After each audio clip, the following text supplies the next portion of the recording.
कशा आहात? मजेत? आज माझ्या किचनमध्ये बनणार आहे काकडी पोहे. काकडी आणि पोहे हे दोन्ही वापरून एक पोह्यानं वेगळा ट्विस्ट मी देणार आहे. नक्की ट्राय करून बघा माझी रेसिपी.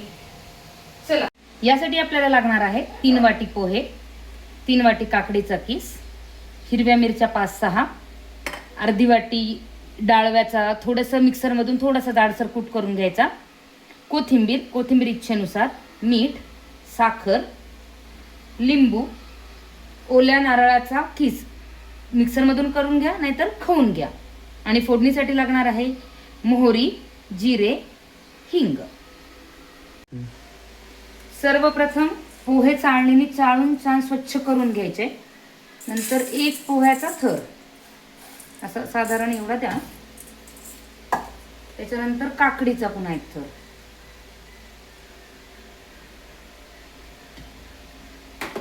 त्याच्यानंतर ओल्या नारळाचा एक थर, पुन्हा पोह्याचा एक थर,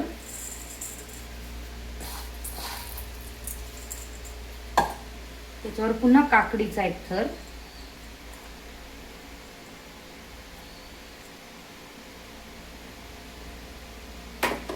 पुन्हा नारळाचा एक थर, राहिलेला शेवटचा पोह्याचा एक थर देऊन टाकायचा, काकडीचा एक थर देऊन टाकायचा आणि राहिलेला हा नारळाचा किस हा पण टाकून द्यायचा. आणि नंतर त्याच्यावर जाडसर दाण्याचा कूट टाकून हे 2 ते 3 तास हे असंच झाकण लावून ठेवून द्यायचं. आता 2 तासानंतर हे आपले पोहे बघूया आपण. एकदा हे सगळे व्यवस्थित मिक्स करून घ्यायचे.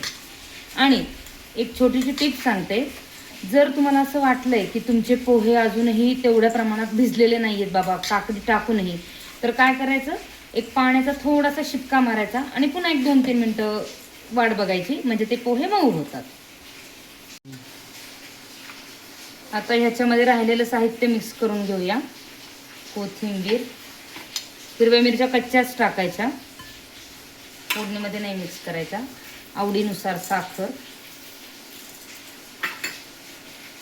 चवीनुसार मीठ, एक अर्ध लिंबू पिळून बघायचं. जर आंबट अजून हवा असेल तर थोडंसं अजून लिंबू ऍड करायचं.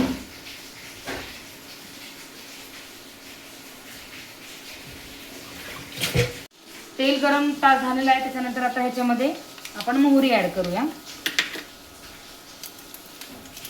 ही अशी पूर्ण तडतडू द्या. मोहरी जर तडतडली नाही तर ती पदार्थामध्ये कच्ची लागते. मोहरी तडतडून शांत झाल्यानंतर त्याच्यामध्ये जिरे टाकायचे.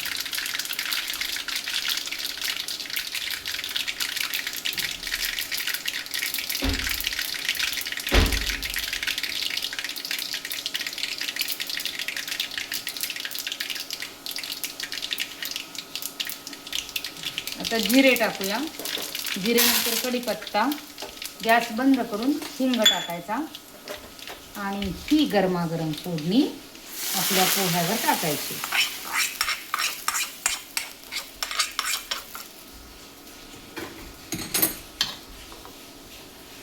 सगळं एकदा मिक्स करून द्या. हे झाले आपले काकडी पोहे तयार. नेहमीचे कांदे पोहे खाऊन कंटाळा आलाय तर नक्की ट्राय करून बघा हे काकडी पोहे. माझी रेसिपी आवडली असेल तर गौरी कट्टा या चॅनलला लाईक करा आणि सबस्क्राईब करा. थँक्यू.